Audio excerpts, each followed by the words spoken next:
Hey guys, my name is Sydney, and today I'm going to talk to you about how to take care of a bunny.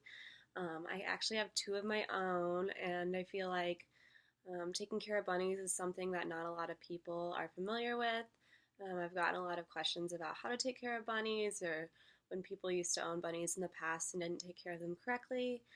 So I just wanted to talk about that a little bit. The first thing that you should know about a bunny is that they always have to have hay.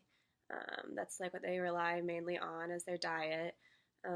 They can't eat a lot of things. There's a full list of them online on a lot of different websites, but they have to have a lot of veggies. They can have a little fruit, and then yeah, hay, and they get a fourth a cup of pellets a day. So I like to use a small pet select pellets and then small pet select hay, and that actually comes in a big like 20-pound box that you can get, and they have it on Amazon, so it's super easy to get.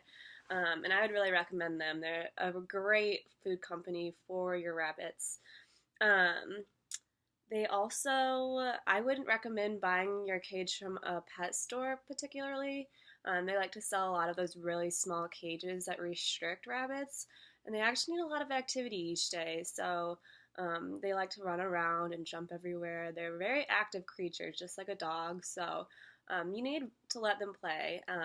They can't be locked in their cage all day or anything like that, like most people would think.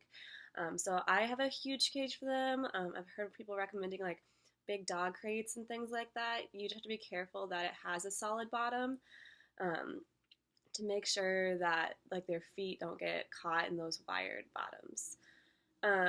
They also need litter. They're actually litter trained, so that is awesome. You keep them in their cage actually the first week, contrary to what I just said. They have to be in their cage that first week at least so they can be potty trained.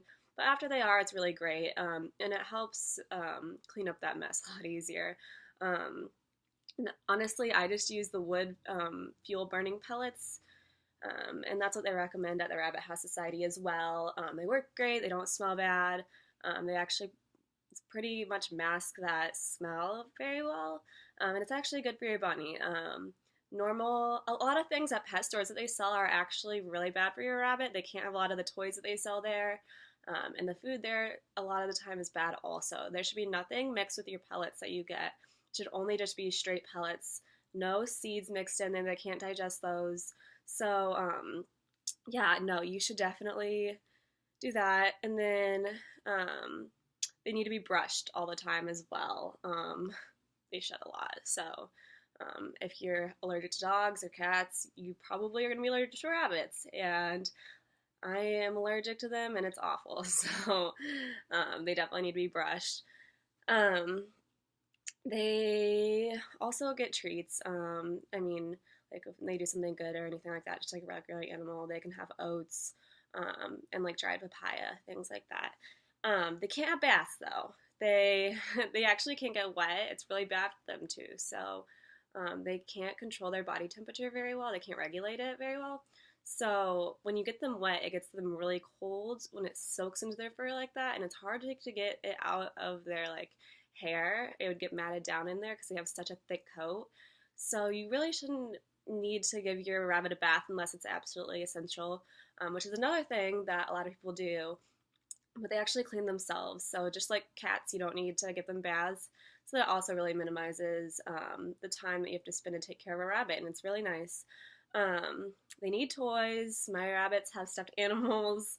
I've heard that sometimes they think it's another rabbit, and so they go over and they'll lick it. It's super cute. But they also need things to chew on. So I always have like cardboard boxes are really great. They pull those apart. They love those. They like hiding under them. They're prey animals. So you really need to get stuff that they can go under. My rabbits actually stay under my bed. I don't lock them in their cage ever. So they love that. But yeah, their teeth constantly are growing. So you have to make sure that they have things to chew on every day. What else? Oh, you can always know if your rabbit is sick or not. They mask it really well, but a weird way of knowing that if they're sick, they have like a weird poop, which is weird. But um, yeah, so if they're looking weird, then you should probably take them to a vet. It's not good for them to go outside. You have to be really careful with that. A lot of like outdoor bugs that can affect them really badly and get underneath their skin, and it lays its own eggs, and it's really gross. A lot of rabbits have gotten like attacked outside, or like big birds that will come down and take them. I've heard a few stories of that. So you have to be really careful when you're going outside with them. They're not like regular wild bunnies are. They're a lot different. So I recommend not doing that. Their sleep schedule is also weird. They're up really early in the morning. They sleep all day, and they're up really late at night. So it's really nice for me because I have school all day. So I get to see them in the morning and at night when I'm home. And that's nice for a lot of people because when you work and things like that, you don't have time to give to a dog or taking care of it. So it's really nice to have someone or a pet there, but not have to be there all day to take care of it. Um, they, oh yeah, you can know when they feel comfy because they'll like lay out and it's super cute. They'll kick their feet out behind them. And they start binkying is what it's called. And so they'll like run across the room. They'll start doing like laps and they just jump up really high in the air. So your rabbit, you can tell, is really happy and comfortable with you if it's doing that. And it loves head rubs. If you like rub any part of its face, actually, it just loves that. A lot of rabbits are skittish, but once they get used to like pet all over their face, they love that. And then the last thing that I would really recommend for a rabbit is to get it a second rabbit. Rabbits really like to have company. They're just like a dog. They need as much attention as a dog when they're up. And so they are a lot happier with another rabbit. And it's really cute, actually. They bond. And so when they bond, they're bonded for life. They, like, if you separate them, they can really get depressed and die. So you have to be really careful with that. But yeah, once they're bonded, they just love each other. They groom each other. It's really cute. They just play. They have like someone else there just besides you to give them some company. So thanks for watching, but if you have any other questions, I would really recommend going to the Rabbit House Society's website. They're great people. They know a lot about rabbits. So if you ever have any questions, I would direct your attention to their website. They have a lot more information than what I said here, but I hope what I'm posting here helps, and let me know if you have any questions. Thanks.